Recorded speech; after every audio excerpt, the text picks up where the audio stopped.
तसव्वुर कीजिए कि एक ऐसी हस्ती का जिसके माथे पर हजारों सालों की इबादत के निशान थे, एक ऐसी मखलूक जो जमीन पर नहीं बल्कि आसमानों में फरिश्तों की सफ़ों में खड़ी होती थी, जिसका इल्म इतना वसी था कि उसे मुअल्लिमुल मलाकूत यानी फरिश्तों का उस्ताद कहा जाता था, जिसके पास जन्नत के खजानों की चाबियां थीं और जिसकी इबादत का ये आलम था कि ज़मीन व आसमान का कोई एक कोना ऐसा न था जहां उसने खुदा के हुजूर सजदा ना किया हो।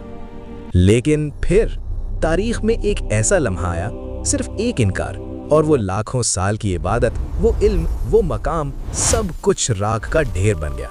वो नूरानी महफिलों का चिराग क़यामत तक के लिए धुतकार दिया गया। आज हम बात करेंगे तारीख के सबसे बड़े ज़वाल यानी फॉल की, वो वाक़या जिसने अज़ाज़ील को इब्लीस बना दिया।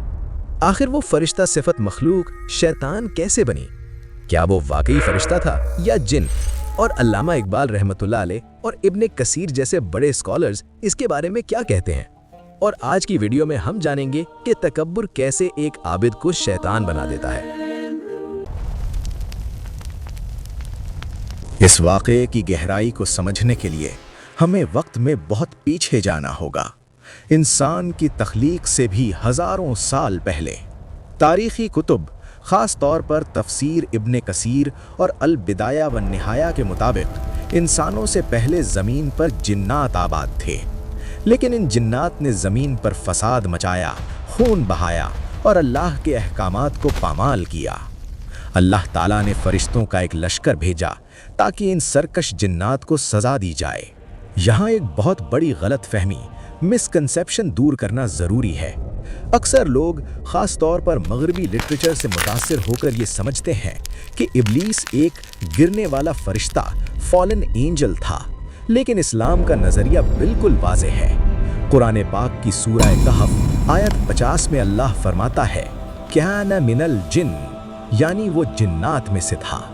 फरिश्ता गुनाह नहीं कर सकता क्योंकि उसमें ख्वाहिश, नफ्स नहीं होती, लेकिन जिन के पास इख्तियार होता है। तो सवाल ये है कि एक जिन फरिश्तों का सरदार कैसे बना? रिवायात में आता है कि जब फरिश्तों ने जमीन पर जिन्नात का सफाया किया तो वहां एक छोटा जिन इबादत गुजार और नेक पाया गया। ये अज़ाज़ील था। उसे आसमानों पर ले जाया गया। उसने अपनी तन्हाई को इबादत का जरिया बना लिया। कहा जाता है कि उसने 6 लाख साल तक अल्लाह की ऐसी इबादत की कि फरिश्तों को भी पीछे छोड़ दिया। उसकी इबादत के दर्जात इतने बुलंद थे कि पहले आसमान पर उसका नाम अल आबिद यानी इबादत करने वाला पुकारा जाता, दूसरे आसमान पर अज़्ज़ाहिद और ज़मीन पर उसका नाम अज़ाज़ील मशहूर हुआ। ये वो दौर था जब उसके पास इल्म भी था और अमल भी। फरिश्ते उसके इल्म की वजह से उसकी इज्जत करते थे। उसे लगता था कि अल्लाह के बाद कायनात में अगर कोई सबसे ज़्यादा समझदार और ताकतवर है तो वो मैं हूँ। यही वो मैं थी जिसने उसके अंदर छुपी हुई अना यानी ईगो को पाला। बज़ाहिर वो सजदे कर रहा था, लेकिन अंदर ही अंदर उसे अपने इल्म और आग से बनी हुई तख्लीक पर फ़ख्र हो रहा था। फिर अल्लाह की मशीयत ने एक नया फ़ैसला किया। अल्लाह ने फ़रिश्तों को जमा किया और फरमाया, इन्नी जाइलुन फिल अर्दी खलीफतन, मैं ज़मीन पर अपना नायब बनाने वाला हूँ। फ़रिश्तों ने हैरत और अदब से पूछा कि क्या आप ऐसी मखलूक बनाएंगे जो ज़मीन पर फसाद करेगी जैसे पहले जिन्नात ने किया? अल्लाह ने फरमाया, मैं वो जानता हूँ जो तुम नहीं जानते। अज़ाज़ील ये सब देख रहा था। जब हज़रत आदम अलैहिस्सलाम का पुतला मिट्टी से तैयार किया गया और उसे जन्नत में रखा गया, अभी रूह नहीं फूंकी गई थी, तो अज़ाज़ील इस बेजान जिस्म के पास जाता। रवायात में आता है कि अज़ाज़ील ने आदम के जिस्म को ठोकर मारी तो उसमें से खनखनाने की आवाज़ आई, जैसे सूखी मिट्टी से आती है। वो उसके जिस्म के अंदर घुसकर बाहर निकला और अपने साथियों से कहा, डरते क्यों हो? ये तो अंदर से खोखला है। मैं आग से हूँ, ताकतवर हूँ। अगर मुझे इस पर मुसल्लत किया गया तो मैं इसे तबाह कर दूंगा, और अगर ये मुझ पर मुसल्लत हुआ तो मैं इसकी बात नहीं मानूंगा। ये वो टर्निंग पॉइंट था। ये वो लम्हा था जब अज़ाज़ील के दिल में हसद यानी जलसी पैदा हुआ। उसे लगा कि ये मिट्टी का पुतला मेरी जगह ले लेगा। क्या अल्लाह इस कमज़ोर मखलूक को मुझ पर फजीलत देगा? आखिर वो दिन आ गया जिसका फैसला अज़ल से हो चुका था। अल्लाह ने आदम अलैहिस्सलाम में अपनी रूह फूंकी। आदम जिंदा हो गए। उन्हें इल्मुल अस्मा यानी चीज़ों के नाम सिखाए गए, जिससे उनकी फजीलत साबित हुई। फिर अल्लाह का जलाल भरा हुक्म आया, उस जुदूल आदम यानी आदम को सजदा करो। یہ سجدہ عبادت کا نہیں تھا، یہ سجدہ تعظیمی یعنی رسپیکٹ تھا۔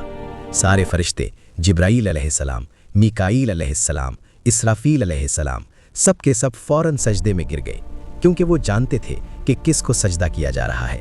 اس سے زیادہ اہم یہ ہے کہ حکم کس کا ہے، مگر ایک شخص کھڑا رہا، وہ جھکنے کو تیار نہیں تھا، وہ عزازیل تھا۔ اللہ نے اس سے پوچھا، حالانکہ وہ دلوں کا حال جانتا ہے، اے ابلیس، تجھے کس چیز نے روکا کہ تو نے سجدہ نہیں کیا جب میں نے تجھے حکم دیا؟ یہاں عزازیل نے توبہ نہیں کی، معافی نہیں مانگی، اس نے بحث کی، اس نے کائنات کا پہلا قیاس یعنی لاجک لڑایا۔ اس نے کہا، انا خیر منہ، میں اس سے بہتر ہوں، خلقتنی من نار و خلقتہ من طین، تو نے مجھے آگ سے پیدا کیا ہے اور اسے مٹی سے۔ غور کیجئے، یہاں شیطان نے اپنی ہزاروں سال کی عبادت کا واسطہ نہیں دیا، اس نے اپنی ذات اور نسل کا واسطہ دیا۔ یہ نسل پرستی کی کائنات میں پہلی مثال تھی۔ اس نے سوچا، آگ اوپر جاتی ہے، لطیف ہے، مٹی نیچے رہتی ہے، کثیف ہے، تو اعلیٰ ادنا کو سجدہ کیوں کرے؟ یہ تکبر تھا۔ حضرت علی رضی اللہ عنہ کا قول ہے کہ تکبر وہ پہلا گناہ ہے جس کے ذریعے اللہ کی نافرمانی کی گئی۔ اللہ نے فرمایا، نکل جا یہاں سے، تو رجیم، دھتکارا ہوا ہے اور تجھ پر قیامت تک لعنت ہے۔ عزازیل نے وہاں بھی ڈھیٹ پن دکھایا، اس نے کہا، مجھے قیامت تک کی مہلت دے۔ اللہ نے فرمایا، جا، تجھے مہلت ہے۔ عزازیل نے چیلنج کیا، میں تیرے سیدھے راستے پر بیٹھوں گا اور ان انسانوں کو بھٹکاؤں گا، ان کو آگے سے، پیچھے سے، دائیں سے، بائیں سے گھیر لوں گا، اور تو ان میں سے اکثر کو شکر گزار نہیں پائے گا۔ دوستو، یہ واقعہ صرف ایک کہانی نہیں، اس پر دنیا کے بڑے بڑے دانشوروں اور صوفیاء نے کلام کیا ہے۔ شاعر مشرق علامہ اقبال نے اپنی نظم جبرائیل و ابلیس میں اس فلسفے کو ایک الگ ہی رنگ دیا ہے۔ اقبال دکھاتے ہیں کہ ابلیس کا گھمنڈ اپنی جگہ، لیکن اس کے اندر ایک عجیب درد اور سوز بھی ہے۔ اقبال ابلیس کی زبانی کہلواتے ہیں کہ میرا انکار ہی تو میری زندگی ہے، اگر میں سجدہ کر لیتا تو میری ہستی ختم ہو جاتی۔ ایک شعر میں ابلیس جبرائیل سے کہتا ہے، میں کھٹکتا ہوں دل یزداں میں کانٹے کی طرح، تو فقط اللہ اللہ اللہ ہو۔ یعنی اقبال سمجھانا چاہتے ہیں کہ انسان کی ترقی کے لیے ایک مخالف قوت کا ہونا ضروری تھا، اور وہ کردار ابلیس نے ادا کیا۔ لیکن اقبال یہ بھی واضح کرتے ہیں کہ ابلیس کی تباہی اس کی عقل پرستی کی وجہ سے ہوئی، کیونکہ عشق میں دلیل نہیں دیکھی جاتی۔ مولانا رومی اپنی مثنوی میں فرماتے ہیں کہ ابلیس کے پاس علم تو تھا لیکن عشق نہیں تھا۔ اس کی ایک آنکھ تھی جس سے اس نے صرف مٹی کو دیکھا، اگر اس کے پاس دوسری آنکھ عشق کی ہوتی تو وہ اس مٹی میں چھپے خدا کے نور کو دیکھ لیتا۔ رومی کہتے ہیں کہ عقل نے کہا مٹی سے دور رہو، عشق نے کہا سجدہ کرو، وہ عقل کا غلام بنا اور مارا گیا۔ تو دوستو، عزازیل فرشتے یعنی جیسی صفات رکھنے والے سے شیطان کیسے بنا؟ کسی کمی کی وجہ سے نہیں، کسی جہالت کی وجہ سے نہیں، وہ بنا اپنے تکبر اور حسد کی وجہ سے۔ اس کے پاس 6 لاکھ سال کی عبادت تھی لیکن ادب نہیں تھا۔ وہ اپنے علم کے نشے میں یہ بھول گیا کہ عبادت کا اصل مقصد میں کو مٹانا ہے، میں کو بڑا کرنا نہیں۔ جب میں آ جاتی ہے تو خدا چلا جاتا ہے۔ اس واقعے سے ہمارے لیے سب سے بڑا سبق یہ ہے کہ کبھی اپنے علم، اپنی نیکی یا اپنے حسب نسب پہ گھمنڈ نہ کریں، کیونکہ اگر اللہ معلم الملکوت کو رد کر سکتا ہے تو ہم اور آپ کیا چیز ہیں؟ شیطان آج بھی ہمیں اسی راستے سے ورغلاتا ہے، میں اس سے بہتر ہوں۔ جب بھی آپ کے دل میں یہ خیال آئے، سمجھ جائیں کہ یہ ابلیسی سوچ ہے۔ اللہ ہمیں عاجزی عطا فرمائے اور تکبر سے محفوظ رکھے۔ آپ اس واقعے کے بارے میں کیا سوچتے ہیں؟ کیا تکبر ہی آج انسان کی سب سے بڑی بیماری ہے؟ کامنٹ سیکشن میں اپنی رائے ضرور دیجیے گا۔ اگر ویڈیو پسند آئی ہو تو لائک کریں اور اپنے دوستوں کے ساتھ شیئر کریں تاکہ یہ پیغام سب تک پہنچے۔